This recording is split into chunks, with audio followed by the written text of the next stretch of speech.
Match on a stick to hydrogen. Big bang coming. Hafnium is going to be used in making layers. Now arsenic, as we all know, is very toxic. You can see freshly cut lithium there, nice shiny metal. It's like banging together two magnets which have the same polarity. I'm hoping to actually do some chemistry with beryllium, which is why I've bought it. Yeah, it's pretty toxic. Its range of chemistry is relatively limited. But also the other allotrope of carbon, which is diamond, is extremely hard. That although the elements at this part of the periodic table are very unstable, it took a guy called Charles James in 1911 a famous 15,000 times of recrystallization. You ready? Okay. Woohoo! And there she blows! It's meant to be pale green, but I've never actually seen it. You have this on as a coating on the front of your mirror. It's rather like having a large bubble and banging a smaller bubble into it, and suddenly you make a really wobbly bubble. So this is a piece of polycrystalline silicon. Now then, that was a really, really energetic reaction. It's actually a good reaction to have to chlorine because, like the label says, it's actually quite toxic. So the blue one in the middle of this series is argon. One of my colleagues who used to work with it described it as evil. It quickly forms a layer of sort of oxides and nitrides in the air. So here we have a sample of titanium wire, and you can see it's about 0.1 millimeters in diameter, and there's 20 meters of it on this reel. So again, it's a very nice malleable tin type foil. Nickel is a metal which can produce allergies in some people. It's really nice, flows just like a liquid, but forms really quite nice balls. Because modern UK coins, although they have copper inside, have iron inside, so with a magnet you can just pick them up. Let's give this a go. Woo! Like bullets, they're quite incredible. So this is a small sample of germanium. It is said that people get off the bus when selenium chemists get on. And now we'll pour the bromine into the bottle. So you can see the liquid bromine at the bottom. Is that it's used in smoke alarms. These are some of the neodymium atoms that are isolated in a glass that contains yttrium and aluminium together. Some years ago we had a professor here who bought a really big krypton fluoride laser because it's generated as the byproduct of testing of atomic bombs. So we have to handle this under nitrogen because generally it will form an oxide layer. I actually have here a vodka glass made out of zirconium. Because the gases are gaining more energy and they were occupying more space and becoming more buoyant. So the helium has gone back to the ceiling where it really wants to be. The niobium compound gave both results at the same time. Most organisms, beginning with you and me and going down to bacteria, have enzymes that contain molybdenum. So chromium's a transition metal. They have discovered that the chemistry of technetium is in many ways quite similar. Very nice sample of ruthenium, very useful for catalytic chemistry. Rhodium is a very rare metal. The price of palladium has gone down recently though. It was used or is still used as the basis for photographic film. And we look through and we look at the different colours of the lines. Now I'm not going to touch the cadmium because we know about some of the issues of toxicity. You see a beautiful sample of tin metal, and you see it's a really beautiful rod. There it goes. Oh, actually that's quite spectacular at the end. Antimony. So here we have antimony. This bell-shaped here is a sample of tellurium. Purple crystals of iodine now subliming and becoming more volatile. Ready? We have a gram of cesium in a glass vial. We have our remote control device. Let's see what happens when we put it into water. Lanthanum is the first element in the series called the rare earths. They're not terribly rare. Would you believe it's used in self-cleaning ovens?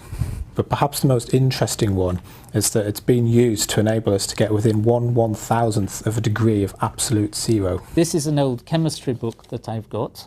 there is a space for element 61, promethium. This is a sample of samarium, and there's a very small amount of it here. So we use it in the tubes in TV screens to get different colours.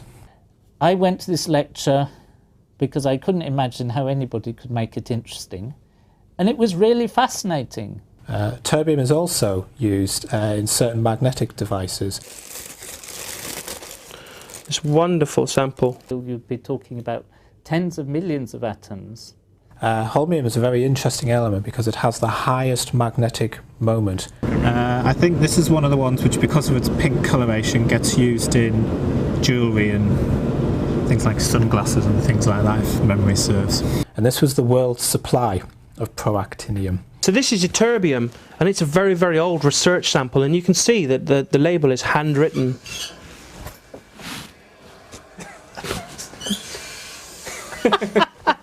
So this is a very, very special sample of lutetium, again from the bottom end of the periodic table, the lanthanides. So this is a sample of tantalum wire. It's a very high quality research sample, 0.2 millimeters in diameter.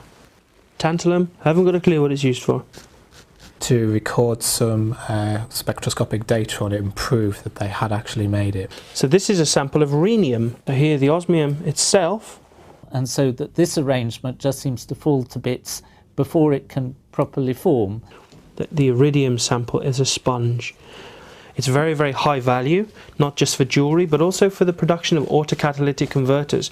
And you can see that the phosphorus is oxidised in the air, and it's taken some of the paper with it to generate a nice P for phosphorus.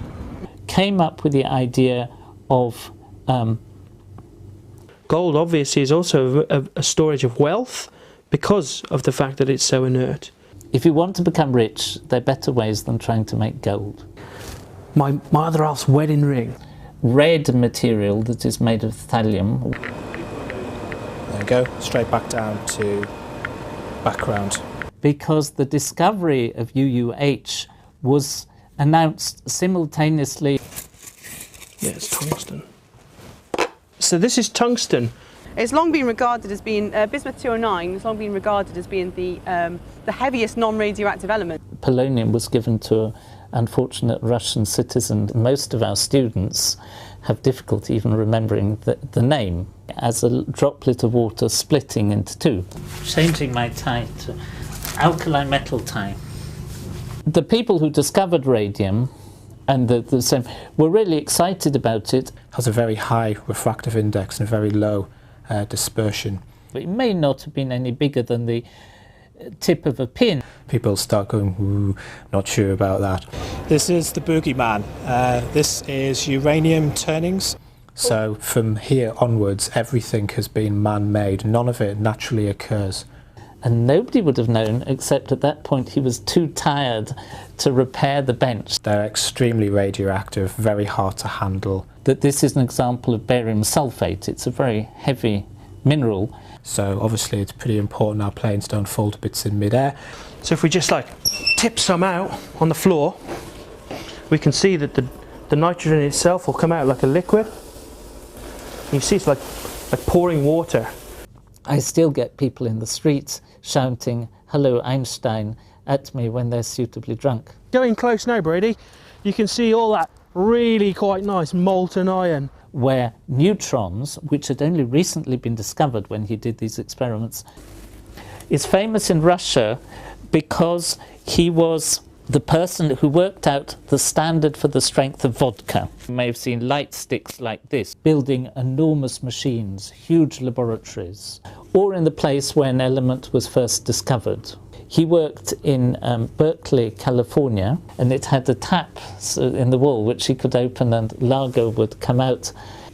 What's the next element? Hassium. I know nothing about hassium. Should we make something up? It's because for the first time you could see bones inside people's hands. You can imagine that there's intense competition. And you can see the orange sodium flame. Oh, it's on your camera. Oh, it is too.